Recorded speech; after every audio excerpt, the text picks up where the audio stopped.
Welcome back, everybody. It's another episode of The Human Side of Marketing. I'm your co-host, Chris Angel, here with your host, as always, Kurt Stockwell. Hello, Chris. Hello, Kurt. You are stocked well. Are you well stocked? My shelves are behind. Are you? I just recently moved locations in the office, and now I have a bookshelf that I can put for a background. So that's. And how about, are you well stocked for quarantine and staying home? Yeah. No, we've been going out a little bit more, right? Yeah, it feels good, actually. It feels good to be out a little bit more, right? For sure. So my parents visited recently, and they've got an RV, so we tooled around and did some RV stuff. Went and saw some national parks. You know, up here in the Northwest, we're spoiled with incredible places to see. So what about you? It's funny, in this crazy experience that we're having, I still forget to bring my mask with me when I get out of the car to walk in somewhere. I got to turn around at the door, and I forgot my mask again. I don't know how many times I've forgotten that, but exactly. We're all struggling with the mask. The mask. It's funny. Yeah. Somebody stopped by the office just today, and she comes walking in. And she's kind of got you can see the look in her eyes. She's like, "Hey, how's it going?" And I'm like, "Who are you?"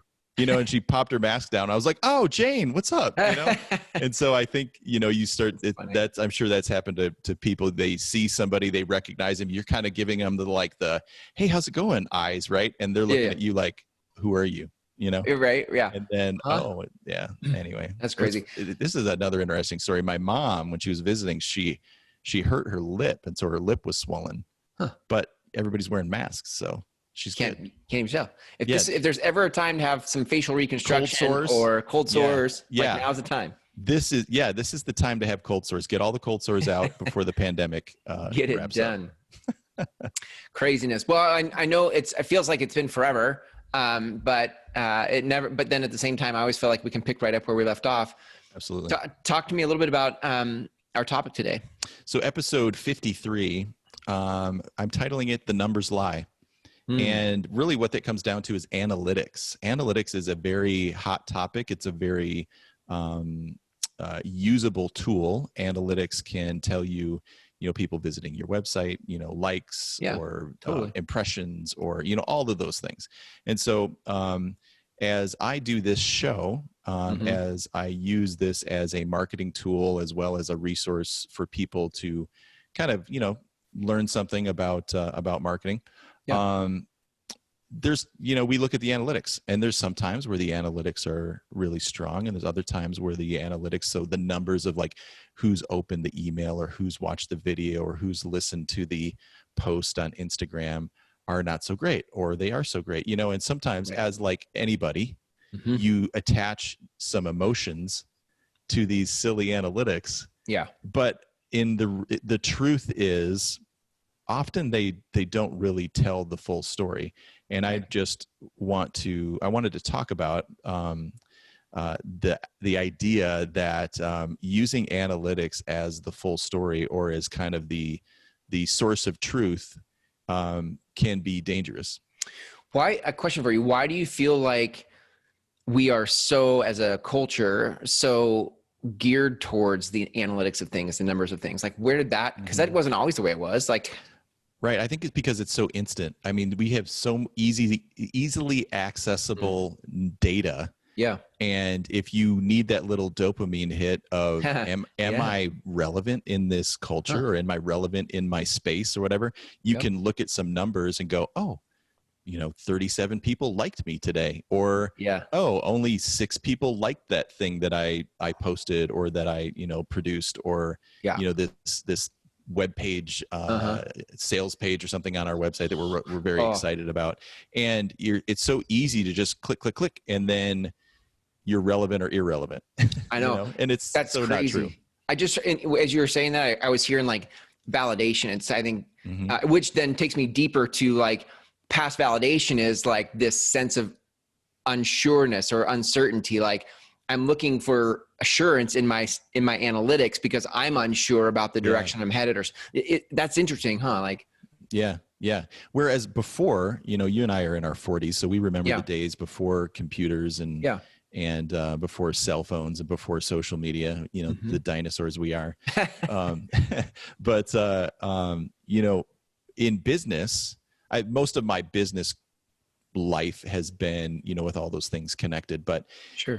Related to this topic in business, in previous years, you never really knew the source of the lead or the source of the connection. And it just kind of happened organically. And everybody was kind of okay with that. And then this analytics came rolling around, you know, however many years ago. And it was just like this, you're able to shine a light on all of these ways that people are finding you or validating you through, you know, connections or LinkedIn, you know, things like that. And it became this like very quick way to kind of rate your worthiness. But the human connection still has not changed. People are still connecting with you in ways that you don't know anything about. So I think the encouragement that I wanted to kind of talk about here today is if you look only at the analytics, you're missing out on the human path or the just kind of the natural, organic human way that people connect, right? Like somebody might have looked at a Instagram post about something, you know, I did with this show or something we did with Well Dressed Walrus, and they had that in their mind as they went to dinner, went to a backyard barbecue, and somebody said something about you know, websites, and they're like, oh, hey, you should go check out Well Dressed Walrus. They didn't like anything that I did. They might have only listened to, you know, there's analytics now that you can see how long somebody listens or watches your video or whatever. And they might not have ever listened to more than a couple minutes of what we're doing here. But I was in their head. I was fresh on their mind. They talked to this person. That person gave us a call. Hey, how did you hear about us? Oh, from, you know, so the analytics of that individual that allowed me to get a lead were actually not that great. Yeah, it may have showed up as a view or a listen or a partial listen or a download, but it wasn't a like, it wasn't a comment, a private message saying, please, can I work with you? So you didn't get that data in the analytics of things. And yet it was that type of a result where somebody might come to you and say, I want to work with you, and I've listened to your podcast. And you're like, really? Like which data point were you? Can you point to, you know, like, people can't, anyway. Exactly. And, you know, the one thing that I do believe about marketing is the consistency of getting your message out there wherever you're comfortable getting it out there. And doing it, you know, with what we do with this whole story brand concept is making sure that your message is clear and repeatable and allows you to share your message in a way that is consistent and is consumable. You know, you're saying it in a way that people can understand it. But consistency. Yeah. It's hard to say consistency consistently. I thought you did really well. I thought you really crushed it. Consistently. Okay. Anyway, that's another podcast. But, you know, when you look at the marathon that you really have to kind of commit yourself to in being consistent, there's going to be many times where you feel like you're in the analytics desert. Right. And that can really affect, I mean, it can affect how you feel about yourself, honestly. So of course. I think that's where people start to, like you said in the beginning, analytics are a great tool if you're able to separate your worth, your direction, your sense of purpose from the analytics. Because I think to your point, like a lot of people end up leaning too heavily on analytics to make decisions, to decide something. And you're like, no, I mean, ultimately you have to feel into, right, what are you doing here? That's the part that lets you go consistently through the desert when there is an analytics shortage. You keep going because you have a connection to your purpose, your why. You understand the why behind why you show up episode after episode after episode to lead a conversation in the world or to lead something for people. And it's not, the analytics don't validate that.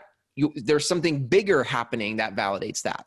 Right. I think that's a great point. And that's really kind of the the litmus test of whether what you're doing is successful. If you're very steely in your why about why you're doing it, yeah, that's really the what needs to be the kind of the motivation or the fuel underneath what you're doing, Totally. And we've all got different levels of I guess confidence. Some people have low confidence, some people have a ton of confidence, and but the analytics can be kind of a silly little indicator that should be taken with some. Definitely analytics are good to understand them, but they definitely shouldn't be the be all end all. Another thing too is, as you are consistent with your messaging, as you're doing, I'm not saying everybody should do a podcast like this, but I'm just kind of talking about my own journey. As I prepare for things like this, I'm making myself better at my craft, whether anybody listens to it or not in this moment. The next conversation I have offline in front of somebody face to face, speaking somewhere, there's things that I do in preparing for this that makes me a better at my job. Yeah. And I think that's another aspect of being consistent, especially with the messaging related to in this topic of business, the craft that you do or the product that you sell. The more you talk about it, the more you force yourself to understand why you do it. And the more you force yourself to be consistent wherever you're feeling you should be, then that's a good thing. Yeah. And numbers, I think sometimes, or analytics can get in the way of you listening to this, staying the course of why you're doing it. You're like, oh, well, my numbers shifted. It reminds me of Jim Collins in Good to Great, where he's like, preserve the core, stimulate progress, like preserve the core of who you are and keep doing that. Keep doing who you are consistently over time. And now as new things come along, new technologies, new platforms, you can dabble in those or pursue some of those, but not at the expense of who you are. And I think analytics are a representation of the trends of things. And so we're like, ooh, analytics are pointing me that way. Now analytics are pointing me that way. And it's very easy to lose yourself chasing analytics. Yeah. Now that's why I love it that you called this, this episode, The Numbers Lie. Cause it's not like you always get the full truth. And there's so many implications and variables in the background of what these analytics mean, Yeah. Yeah. I know a view isn't just a view. Like what is a view? Yeah. So you got to download, you got a view, good for you, but you don't know if that was how high quality that is, if that person is your tribe or your ideal customer. Right. Yeah. Yeah. You post a ton of content. I'm sure you've gone through some peaks and valleys of people getting like super pumped about putting something out there. You're like, man, I just crushed it. And then you look 2 weeks, 3 weeks, month later, and it's like nobody even. I am overly familiar with the liar that analytics are. And so when I started podcasting 7-8 years ago. And I used to check my downloads multiple times a day. I'd be like, how many downloads did I get? How many downloads did I get? And it would go into my podcasting account and I could see all the things. And that was like, and I did that for several months. Now, 8 years later, I don't even check analytics. I don't even care. I don't even care because it has nothing to do with me. It has no influence on the direction I'm headed because I know what my purpose is and I know where I'm headed. So I don't care what the statistics say. I only care that I keep showing up consistently, like you said. Right. Yeah, that's great. Exactly. I feel the same way. I very rarely look at my analytics. Yeah, I don't even care. I know that this is working though, because whether it's the podcast or speaking publicly or putting stuff on social media. Right. Just the other day, I landed a job because a guy was like, "Hey, I've heard about you. I've been to your website a few times." And when I was ready to kind of pull the trigger, I listened to a few of your podcasts just to see if you knew what you were talking about. Right. And so apparently I did. So nice. Congratulations. I think that's, when you think about who would be attracted to this kind of a show where we talk about the human side of marketing, I think this is a breath of fresh air because so much of the world out there is not focused on the human side of marketing. They're focused on the statistical side of marketing or the analytics of marketing or the algorithms of marketing. And so, that's all like the quick fix stuff. I I think we attract the people, the human people, the ones that want humanity put back into business. And so, you know, all those people who don't want that are off listening to some other show called, you know, the statistical side of marketing. And that's that show, wherever that is, right? Right. Yeah. But this is about bringing humanity back into business in a world that's full of analytics and algorithms and statistics. This show is about bringing humanity back into the picture. Yeah. And I think even kind of the overarching theme of today is just be comfortable with who you are and what you're doing. You know, if you don't know why you're doing it, that's a time to pump the brakes. Yeah. You know, but if you're letting the analytics give you any sort of value, either way, then it can be a false positive or a false negative. I think one of the processes that's super helpful finding some of that purpose. Like I know that you walk people through a story brand framework. I also know you have your own playbook. You've got processes that actually pull out of people the things they want to say. And I think there's something very validating and confirming and solidifying about going through that type of a process with you. So if you listening to this are in that space where you're like, man, you're right. Like statistics have totally been pushing me in different directions. And when you said like, you got to pump the brakes if you don't know your why. Yeah, you're speaking to me right now. I think this is a perfect place to invite people to connect with you for that type of conversation. Like, yeah, where I've been able to kind of assist people in this specific topic is not necessarily like, hey, this is your why you should do this, but they're like, I know why I want to do it. I just need some help understanding how to clearly explain what I do. Yeah. And then the passion just kind of naturally comes. So yeah, we, you know, through the story brand process, we take people through just a really simple 7 steps of understanding what you do and why you do it, in the sense of what is your problem, what's the problem that your product or service solves? Because that's why people buy. They buy a solution to a problem. Yeah. And often businesses don't really know what problem they're solving. They think they're solving one thing, which in fact they're solving, you know, something else. And when you connect with that, that's a big deal. That's a really kind of a mountaintop moment. So yeah, to connect with me on that, if you go to clarifymymarketing.com, there's a way that you can just schedule a time to connect and talk. You know, let's just have a conversation about where you're feeling stuck. welldressedwalrus.com is our website, and WD Walrus is where you can find us on social media. Nice. Beautiful. I love it. Well, Kurt, this is, every time we talk, it's easy just to pick right up and dive into. There's so much to talk about in the world of marketing and business, for that matter. Right. So I just appreciate that you keep bringing us back to the humanity of it all. So it's good stuff, man. Yeah. Thanks for your time. We'll see you next time, brother. Yeah, we'll see you next time.